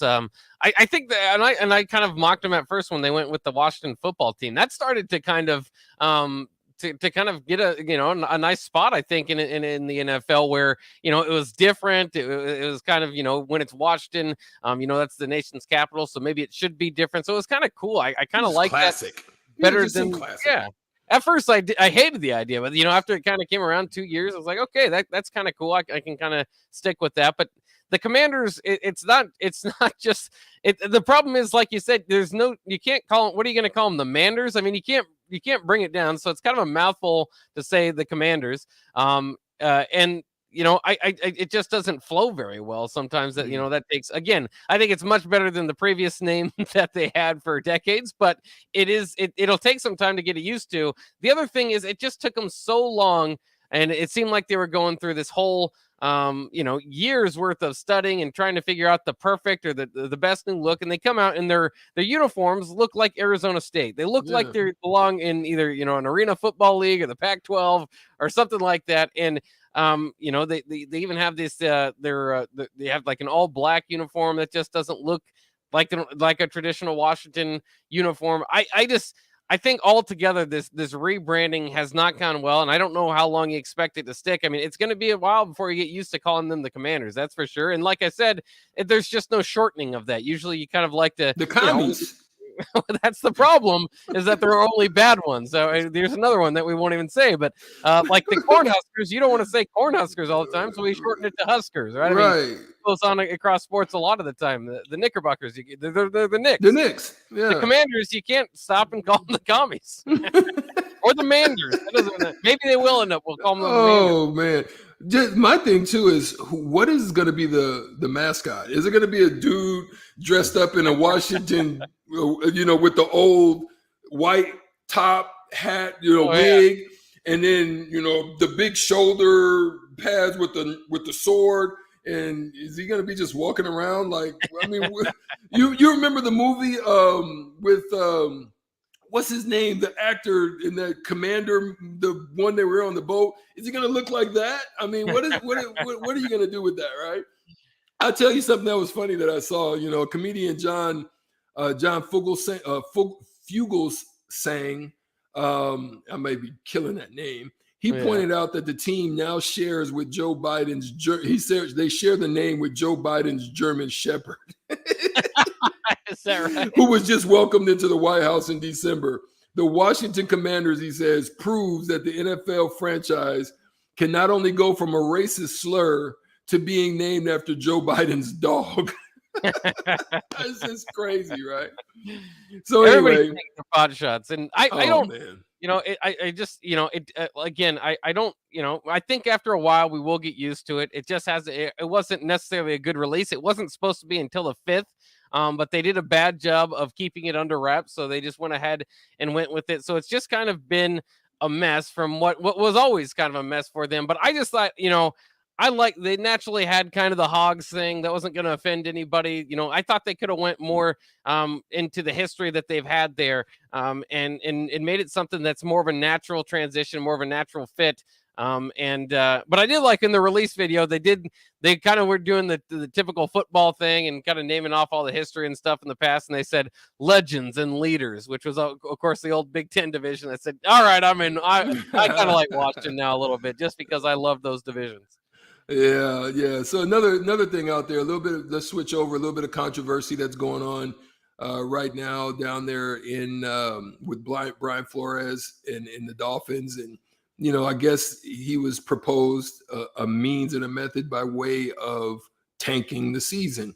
And so one of them was that one of the thoughts that's out in the atmosphere is that owner Stephen Ross had offered to pay him a bonus if he had intentionally lost games in 2019. And then Flores since has revealed that it was not just a, recommendation. It was actually a directive. Basically, he was telling him in essence that, hey, take a vacation, just go about your merry good way, right? And the crazy thing about it is that he says, quote, we had a conversation and not doing as much as we needed to do to win football games, Flores recalled. He said, Ross said, take a flight, go on a vacation, and I'll give you $100,000 per loss. And those were his exact words. And that was in essence to Ross, a disrespect of the game.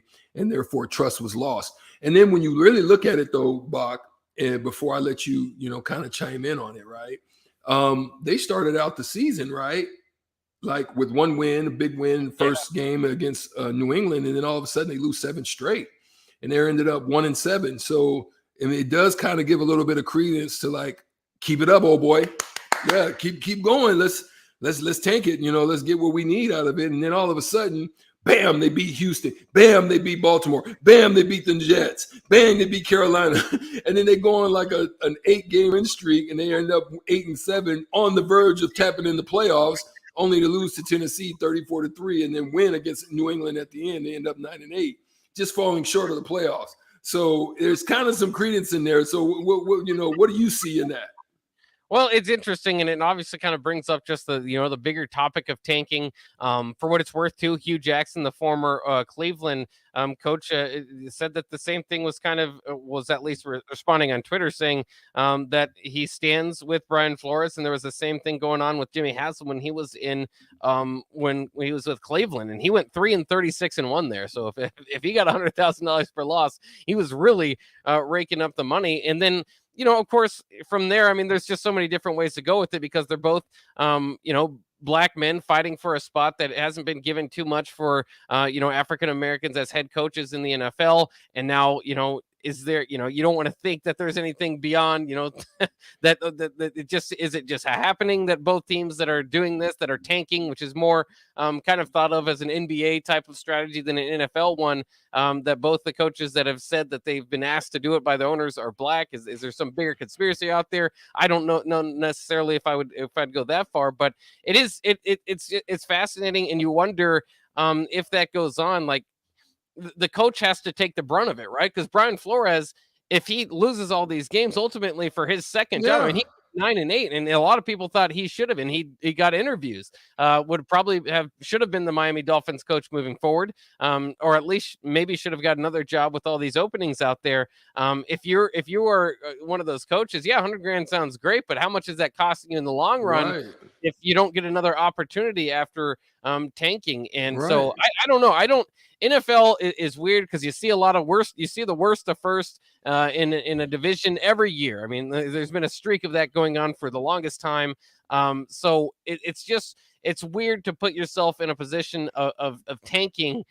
Certainly, we've kind of seen elements of that as the season progresses. If you're 3-7 and you got a rookie quarterback on the bench, maybe you bench, Andy Dalton or whoever you've got in there. That's clearly not the future. And so maybe you're not putting your best foot forward, but you just don't see or hear about tanking too much in the NFL. So it's interesting. And all of a sudden, I think we're going to start to have, kind of one eye open looking for those teams as the season progresses the next year.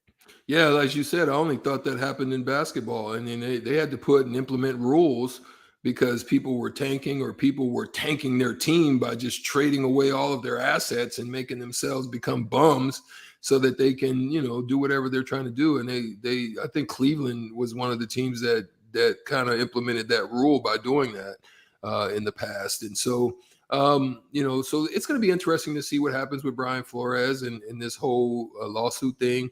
I mean, as you said, he went from putting himself in a position to possibly land a good job. I mean, he made one of the better runs that anybody could have made to finalize and finish the season. I think maybe only the Raiders maybe were one, and even the 49ers possibly.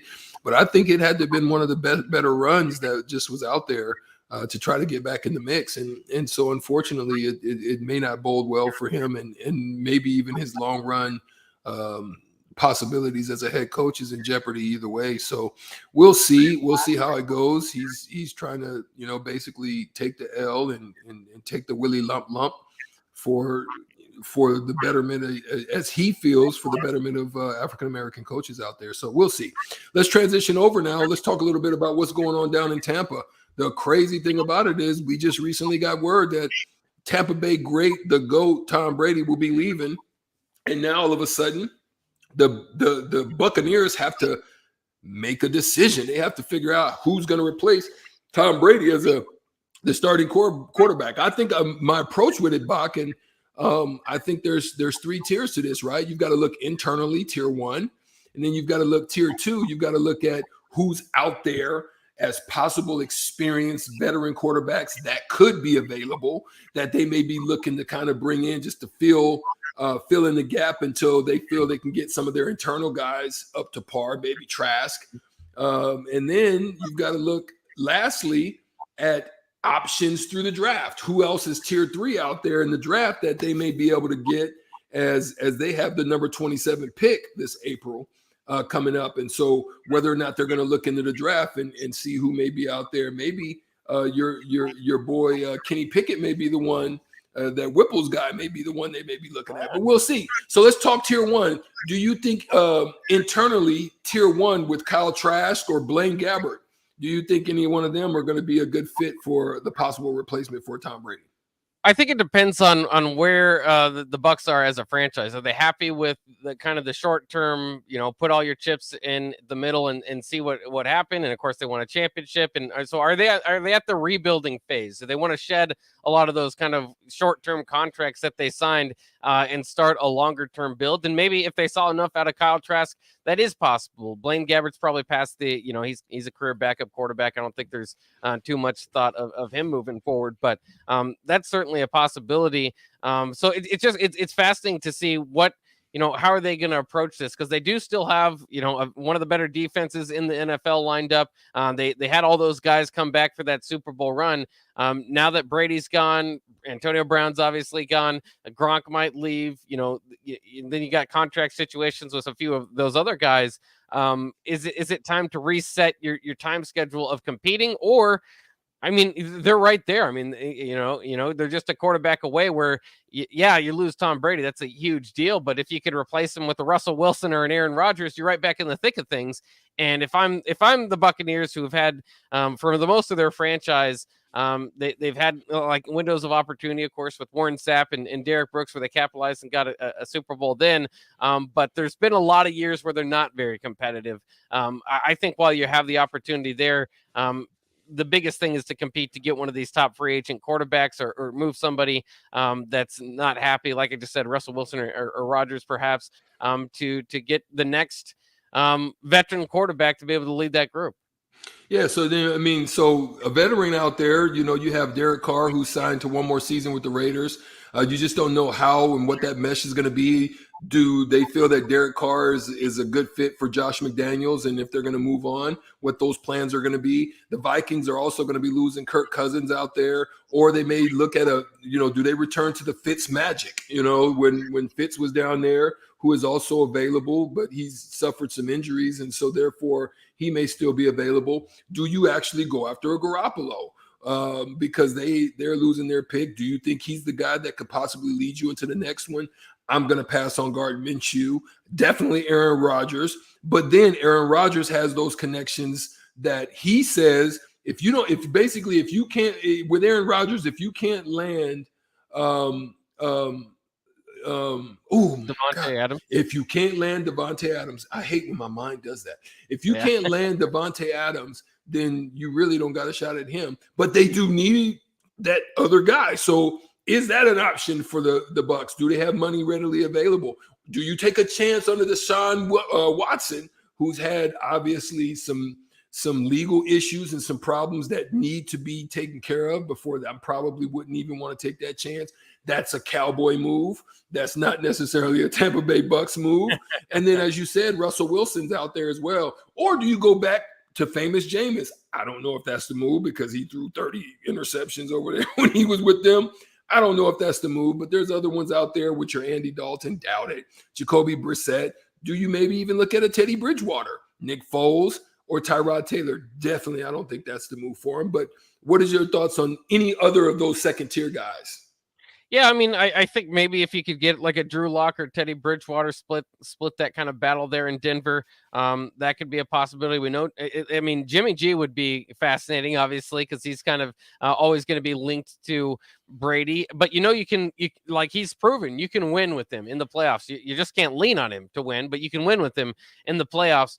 So that would be interesting. It really I think it's interesting that Tom Brady didn't let this sit around for a while, and I think that that's out of respect for the Bucs, because they've got a decision to make. That, you know, a lot of this stuff isn't readily known who will be available or how available they are. You know, you kind of go through the draft, trading draft picks, or you know, kind of just see what the initial free agency period brings you. You got to kind of take care of your own house first before you start to look around in what you're going to add. So you know, I think that some of those ideas would be good. Those kind of second and third tier quarterbacks, though, if you have to lean on them, unless it's a Jimmy G or somebody that has experience in the playoffs or has shown the ability to get there, I think you're looking at somewhat of a reset. And I don't know how much better that would be than going ahead, like getting a mid-tier quarterback. How much better is that than drafting somebody, or see what you can get out of Kyle Trask? Yeah, exactly. Because as we just talked about the draft, they're at the 27th pick, and it is a dry quarterback. It's, you know, it's not a heavy quarterback draft for them, right? Because really out there you have really the top names is going to be Matt Carroll, it's going to be Sam Howell over there at North Carolina, it's going to be Kenny Pickett out of Pitt, and probably he's not going to be available down at the 27th pick. Then you've got Desmond Riddler at Cincinnati, Carson Strong at Nevada, and Malik Willis at Liberty. So there's really not a heavy look that you can really look towards in this particular draft. So I think those 1 and 2 options are going to be one of the ones that they look at. Do you agree? Yeah, I mean, it kind of just depends on what falls to them. I don't hate that the quarterback draft room as far as the depth of, you know, solid second to third round picks that you can get. So you might be reaching if you pick one of those guys, a Carson Strong or something like that at the end of the first round. Just kind of depends. I mean, if Desmond Ritter's there, are you interested at least? You know, because if you draft a quarterback in the back end of the first round, it's still that first round draft pick. It's still seen as an investment, but it's less so, okay, this has to be the franchise guy. It's kind of like, okay, well, he's out there, and maybe you can have him come in there and compete. Good point. So, yeah, so I think that could be a move that would be wise if you want to get a younger guy in the room. But again, a lot of it just depends. You know, none of this compares to being able to get a Russell Wilson or an Aaron Rodgers and compete now and be one of the best teams in the league. So you know, that's where you strike for the fences, swing for the fences first, and then kind of have some contingency plans in place. I think ultimately, I don't know if, you know, the unit that they use, a lot of kind of throwing guys together, veterans, if it's going to stick together. So I think we might be seeing, I'd lean more toward we might be seeing them kind of reset their time period rather than re-up and be a competitor. But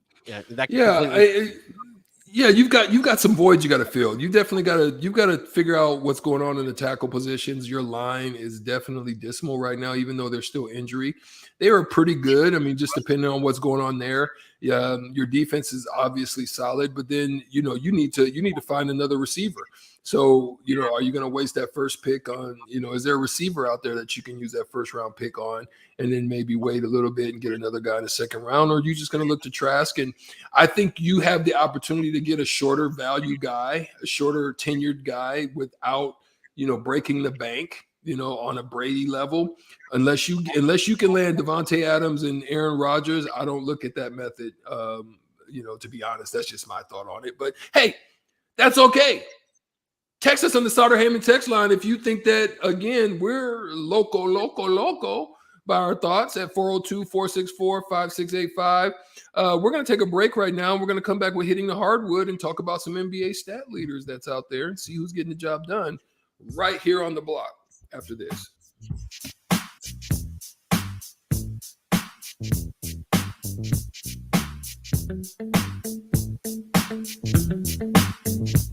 Southeast Community College is training tomorrow's workforce today with our nearly 60 career and technical programs. We are doing our part to help employers fill vacancies during this current labor shortage, graduating students with skill sets employers are seeking. We're also helping to upskill the workforce by adding short-term credentials like certificates in many programs so that employees can get retraining quickly. Learn more about upskilling with SCC at southeast.edu/academics. SCC, your path to possible. You spend more time in your garage outdoors in the wintertime. Isn't it time to get it organized? Call Travis at Classic Garage Solutions for his variety of organization packages. Turn your garage from a cluttered mess to a clean, organized space that'll be the envy of the neighborhood and something you can be proud of. You don't need to bring the same clutter from last year into the new year. Travis has storage options for cabinets, monkey bar shelving, or slat wall, and more. Call Classic Garage Solutions today at 402-730-1638. You know you want that smoky, tangy, sweet, and spicy sauced and tossed Wingstop. But you just brought a haul of groceries home from the store. It's cool. No one expects you to shop and cook in the same day. So let the flavor experts at Wingstop hook you up with mouth-watering wings, crispy tenders and thighs, fries and sides delivered to your door. You can always cook tomorrow. That's why the fridge was invented. Get it delivered at wingstop.com. Order online now from the new Wingstop located at 5001 O Street. In every office, there's two types of people. There are those who bring in bagels and those who eat the bagels that someone else brought in. Everybody likes the first person. Be that first person. Weekday mornings at 7:30, you have a chance to win a business box of bagels from Bagels & Joe. All you have to do is shut up Sipple. 2 questions for you, 2 for Sip. Win and the bagels are yours. Lose, well, you don't want to lose. You lost Monday, you lost Wednesday, you're a loser. Shut up Sipple. Weekday mornings at 7:30, brought to you by Bagels & Joe. We all make choices about alcohol. Kids make choices whether to drink or not. Bye, Dad. Remember, I'm going to Alex's party tonight and sleeping over. Hey, remind me about that party again? And adults make choices whether to talk about it. That's true of parents and every other trusted adult in a kid's life. Kids want to know our expectations, and they want honest answers in everyday conversations. So talk with your kids and help lead them on a positive path. Sponsored by DHHS and aired in cooperation with the Nebraska Broadcasters Association and this station. Working at Continental in Lincoln isn't a job, it's a career. And right now they've raised wages again and they're hiring for production operators at $22.07 per hour and other select jobs starting at $23.77 per hour, with wages growing up to $29.71 per hour. Continental also has salaried jobs available and great benefits, plus medical and prescription costs at very low premiums. Dental, vision, and life insurance are offered at no premium cost to the associates. To learn more or to apply, go to continental-jobs.com with keyword Lincoln. Come work at Continental today. In every office, there's two types of people. There are those who bring in bagels and those who eat the bagels that someone else brought in. Everybody likes the first person. Be that first person.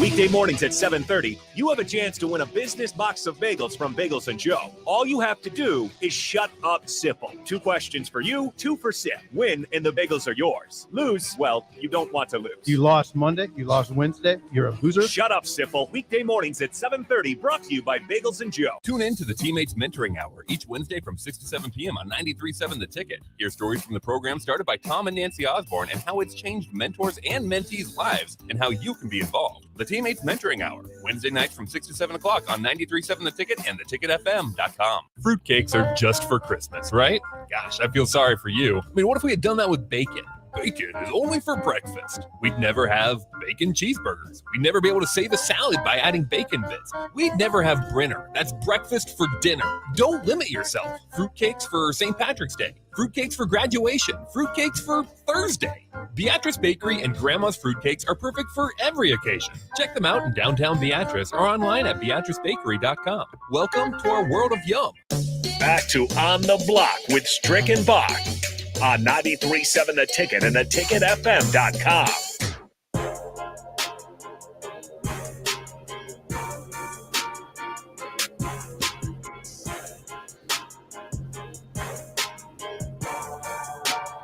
Wrapping up things here on the block, it is time for Hitting the Hardwood with Strick as we go through some of the top storylines and stats here in the NBA.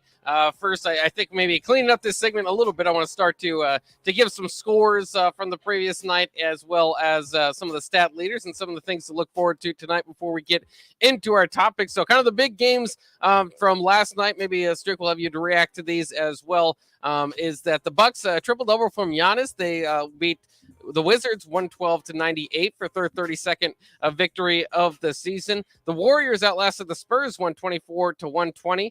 So the Warriors now have 39 wins. Jordan Poole leading the way there for the Warriors with 31 points. They were not playing with all of their best players. And then the Suns continued their incredible season with their 41st victory of the season, 121-111 over the Nets last night. So some big moves made there tonight. On as far as the national TV schedule, Memphis heads to the Madison Square Garden to take on the Knicks. And of course, Memphis have been one of the great surprises of the season so far. And then the late game tonight at 9 will be Denver and Utah, a rivalry that has been pretty good in the playoffs the last couple of years. So out of all of that, anything stick out to you? Well, I mean, obviously, it's been pretty consistent. I mean, the teams that are supposed to win are winning, and there's going to be a little bit of up and down. And again, you said it right there. I mean, the Memphis Grizzlies are probably one of the most exciting teams to watch out there right now.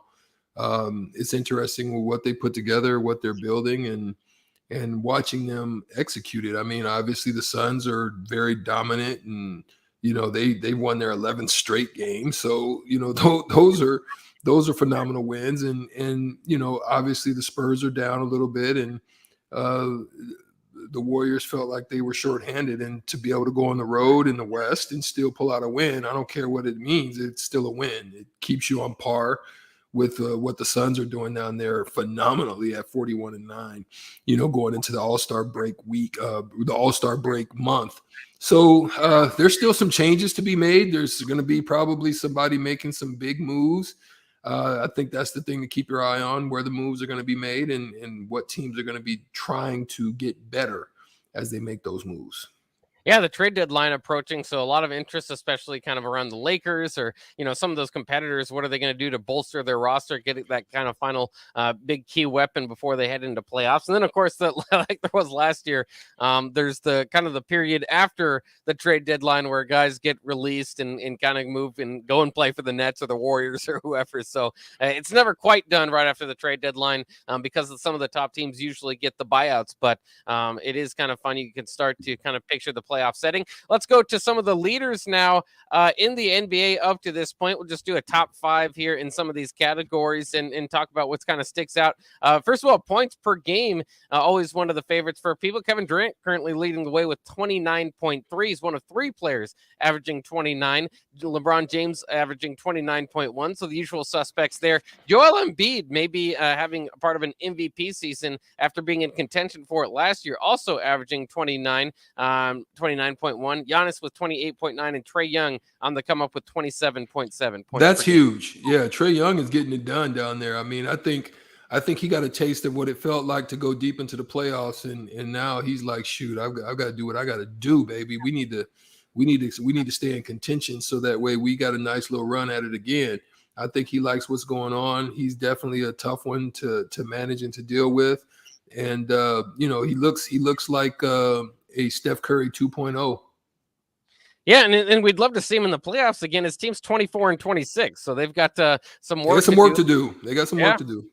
And that goes along with the Knicks at 24-27, the Celtics right there in the East at 27-25. Technically, the Celtics and the Hawks would be in that little play-in game or whatever that they've done last year. So it extends to 10 teams being able to make it. But some of the teams that you kind of expected or made runs last year have a little bit of work to do, and Atlanta is right in that category. Let's go to the top assist man in the NBA. No surprise, Chris Paul with 10.4 assists per game, still getting it done. James Harden with 10.1 out there in Brooklyn. We mentioned Trae Young.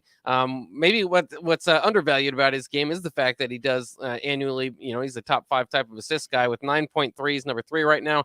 DeJounte Murray has 9.1 as he's taking on a bigger role in San Antonio, and he also leads the league in steals per game with 2. So he's kind of an up-and-comer you got to look out for. Luka Doncic is running out the top 5 in assists with 8.9 assists per game. Yeah, and I think a thing to watch for DeJounte Murray is the fact that he is a huge piece, right? It's going to depend on, do they want to give him the bag? Obviously, you and I both know that San Antonio has to do it by way of their draft, and they have to do it by way, because it is not by way of their G.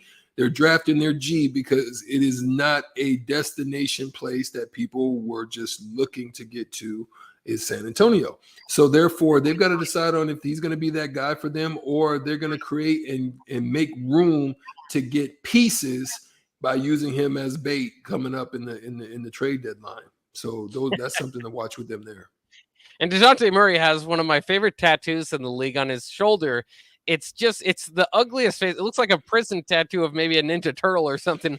But it's just the ugliest face on his shoulder, and he's sticking to it though. He's not covering it up so far. I guess he likes it, and I kind of like, there's some like dogs or pugs are out there. They're so ugly they're cute. I mean, I think that's kind of what his tattoo is. But do you ever give crap to your teammates for some of the tattoos they got, or is it their body, their choice? Well, the crazy thing is that there were tattoos, but they're not as crazy as they are now. You know what I mean? Like people had them, but it's like whole body, sleeves, necks, ears, ankles, toes, calves. It's the whole thing now. You maybe saw one on the calf, maybe one on the shoulder, but they went buck wild with it. Yeah, and so and I always say with tattoos, like, do whatever you want with your body for one, and then the other thing is people will say, "Oh, that's a bad tattoo." Well, if you have like 15 tattoos, it's not that big of a deal if you have a bad tattoo. If you have one tattoo and it's that one bad tattoo, well, then maybe it's a bad deal. So my fix for that is just get more tattoos and try to cover that one up a little bit. Yeah. But I think Bach one to look at is Miles Turner, with his 3 blocks. I think he's one to look at also in the trade situation that's going to possibly be there. Sabonis is balling out of control. They've got pieces. If they want to revamp, rechange, they've got pieces that they can make moves with. So that's one thing to look at on that side of it. And obviously the next one is, Nikola Jokic is doing what he do, but Rudy Gobert, Utah is missing that 15 rebounds. They want that. Yeah, 15 rebounds regularly. My goodness, that's averaging. That's not, on a night that's a good night. Averaging 15 points or 15 rebounds per game for the Stifle Tower out there. Also know that he's blocking shots. He's third in the league in that with 2.3 blocks per game. About 20 seconds, though, to run it out here. That was hitting the hardwood on the block here. We will be back tomorrow. Ticket Weeknights coming up next, though. Mark Onweiler actually leading the way for coming up here. With the teammates hour. Then Rippin' with Raph will be after that, and then Nicklin Hames and Kenzie Knuckles of the women's volleyball team. That's all coming up next year. That's it for On the Block. We'll see you tomorrow. This is your High School Minute.